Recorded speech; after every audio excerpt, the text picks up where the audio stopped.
Bonsoir à tous, je suis ravie de vous retrouver en ce vendredi 13 février pour votre journal sur TV Vendée. Parmi les titres développés ce soir, l'économie vendéenne regarde au-delà des frontières, la région renforce son accompagnement et rappelle les enjeux stratégiques de l'exportation pour les entreprises du territoire. En Vendée, les rivières débordent, plusieurs cours d'eau sont sortis de leur lit ces derniers jours, routes coupées, champs inondés, la situation est suivie de près par les autorités. Et puis le sport est aussi touché par les intempéries, les terrains sont impraticables, les matchs sont reportés, les clubs doivent revoir leur calendrier. Christelle Morancet était en Vendée, la présidente de la région Pays de la Loire a rencontré une vingtaine de chefs d'entreprise vendéens. L'objectif est d'accélérer leur développement à l'international. Cette initiative s'inscrit dans l'accélérateur économique lancé en octobre 2024. Au cœur des échanges, de nouveaux outils mis à disposition des chefs d'entreprise dans cette quête de nouveaux marchés.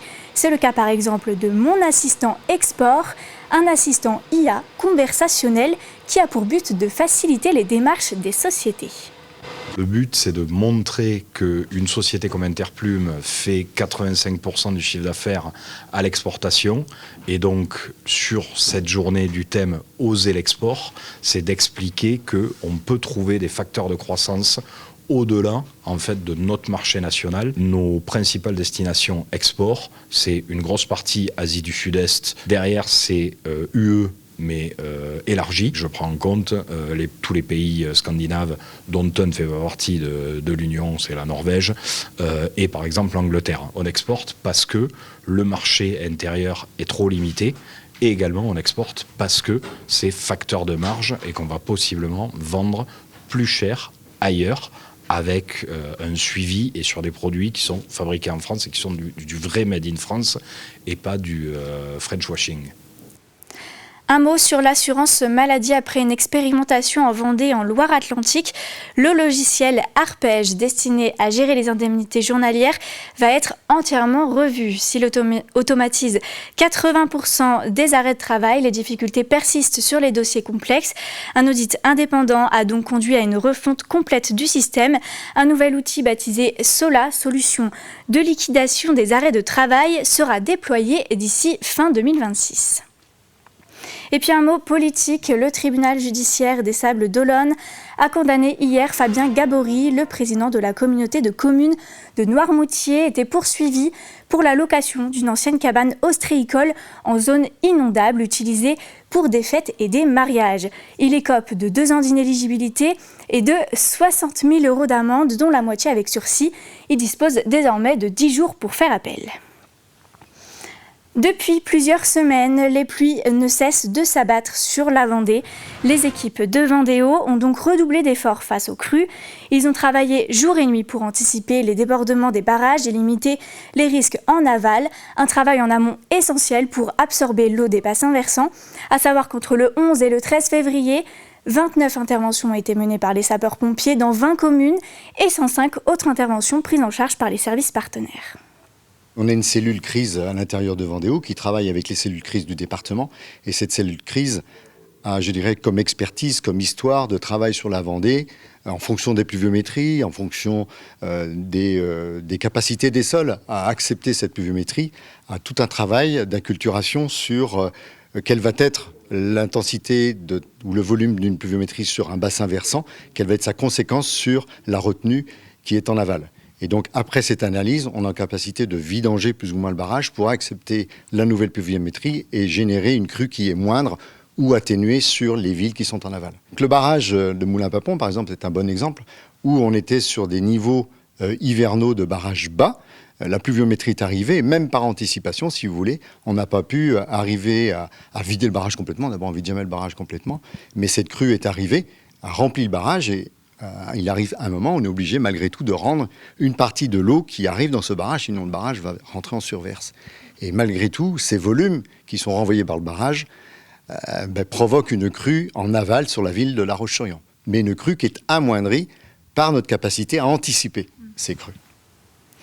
Les pluies se poursuivent en ce vendredi, les rivières sont en crue, les champs sont inondés et certaines routes sont impraticables. Si certains n'ont pas encore les pieds dans l'eau, d'autres ont dû cependant évacuer leur domicile en raison des inondations. Nos équipes de TV Vendée se sont alors rendues sur place pour aller à la rencontre des habitants dans 5 communes du département. Le réveil est difficile pour cet habitant de La Roche. En quelques heures, Lyon a envahi son jardin et menace désormais ses animaux.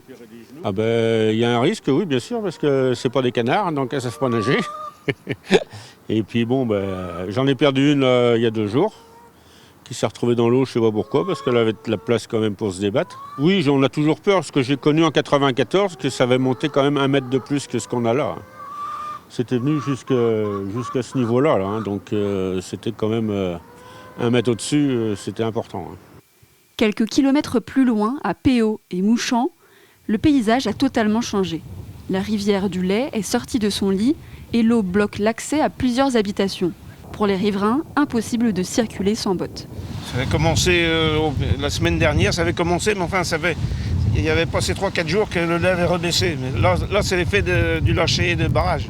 Le petit lait, là, il est vraiment rempli de chez rempli et ça déborde, vous voyez, dans les champs aux alentours. Là, c'est assez conséquent. Actuellement, on est plus en entretien qu'au champ, car les champs sont impraticables, clairement impraticables. Nos chenilles sont montées sur certains accessoires, mais faut vraiment patienter que les terrains s'égouttent, quoi. Sur les routes, la situation est tendue. Ce technicien intervient depuis l'aube à Mouchamp. Sa mission, barrer les axes dangereux et surveiller la montée des eaux pour éviter les accidents. On débouche les fossés, on fait en sorte que l'eau s'écoule, on ferme les routes qui sont inondées. C'est simplement pour la sécurité des administrés. Donc, et après, forcément, quand il y a des coups de vent, les arbres tombés, pour libérer les voiries. À Chantonnay, la nuit a été particulièrement agitée. Face au danger, la mairie a donc dû faire évacuer plusieurs familles en urgence. Notre rôle aujourd'hui, on a identifié les personnes qui ont souhaité rester et en fait aujourd'hui, c'est de ne pas perdre le contact avec eux et à chaque fois et que eux nous appellent dès qu'ils se sentent plus menacés. Si le vent s'est calmé, la pluie, elle, continue de tomber sur des sols déjà saturés. La vigilance reste donc de mise partout en Vendée. À noter que Météo France place la Vendée non plus en alerte orange, mais au niveau jaune. Et on termine ce journal avec du sport et vous l'avez peut-être remarqué dans votre commune. Depuis plusieurs semaines, les rencontres sportives sont à l'arrêt sur les terrains de football ou de rugby. En cause, la pluie qui s'invite chaque week-end depuis fin janvier. Les pelouses sont saturées et les terrains sont inondés.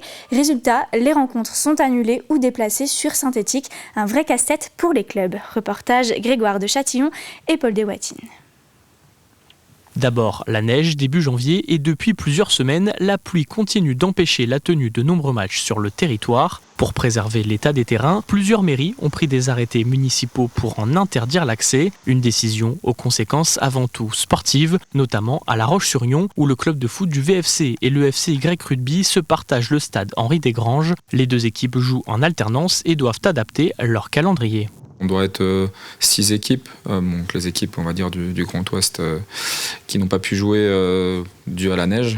Et donc forcément ça fausse un peu et c'est vrai qu'on aurait aimé recevoir Casteljaloux à ce moment-là pour pouvoir, c'est toujours bien de recevoir une équipe qui est première au classement juste après les fêtes avec un gros déplacement pour eux. Nous on était prêts pour ça et au final ça a un peu annulé nos plans donc on les recevra plus tard. Faute de solution, plusieurs formations délocalisent leurs rencontres sur des terrains synthétiques. Exemple ce week-end au Sable d'Olonne où le LSVF a quitté la rue de Lierre pour disputer son match au stade Marcel Guibaud. Mais ces reports ont aussi des conséquences économiques pour certains clubs, notamment le FCY pour qui jouer sur synthétique signifie une baisse des recettes à cause d'une capacité d'accueil réduite pour les supporters. Au-delà des clubs évoluant au niveau national, les équipes de jeunes et en division inférieure sont les principales touchées par ces annulations à répétition. C'est du jamais vu de par la durée des intempéries, parce que là on va arriver au 4e week-end où on est touché par ces intempéries. Là les 3 derniers week-ends on a eu pratiquement 40% des matchs qui ont été annulés, donc c'est important. Important surtout chez les jeunes, puisque en priorité ceux qui en pâtissent, puisqu'on donne la priorité donc au championnat des seniors. En attendant un retour durable de conditions météo plus favorables, de nombreux clubs vendéens restent suspendus au ciel. Et pour continuer dans le sport, un mot sur les Jeux d'hiver de 2026. Ce matin, en snowboard cross, notre Vendéenne Chloé Trespeuch, double médaillée olympique et porte-drapeau de la délégation française, était engagée dans les quarts de finale. Malgré une belle prestation, elle n'a pas réussi à se hisser en demi-finale. Elle a terminé 3e de son quart. Son aventure s'arrête donc là pour cette épreuve olympique. Et puis, toujours en sport, aujourd'hui était donné le coup d'envoi de la 39e édition du Circuit des plages vendéennes cyclistes. La première étape du Circuit des plages a eu lieu cet après-midi autour de Saint-Fulgent. C'est Jules Vaugrenat qui a remporté la première manche du Circuit des plages après 141 km. Et puis pour finir ce journal, regardons la météo de ce week-end. Samedi, 2 tendances se dessinent, une version toujours pluvieuse et une autre avec quelques éclaircies en matinée. Les températures seront plus fraîches de 5 à 7 degrés. Et dimanche, des averses sont attendues sur le département, ce qui pourrait apporter jusqu'à 10 mm de pluie cumulée dans la journée. Les vents de ce week-end seront modérés, autour de 50 km/h dans les terres et jusqu'à 60 km/h sur la côte. Et c'est la fin de ce journal. Merci à tous de l'avoir suivi. Prochain point d'information, ce sera demain pour le récapitulatif de l'actualité de la semaine avec l'hebdo. D'ici là, je vous souhaite un très bon week-end sur TV Vendée.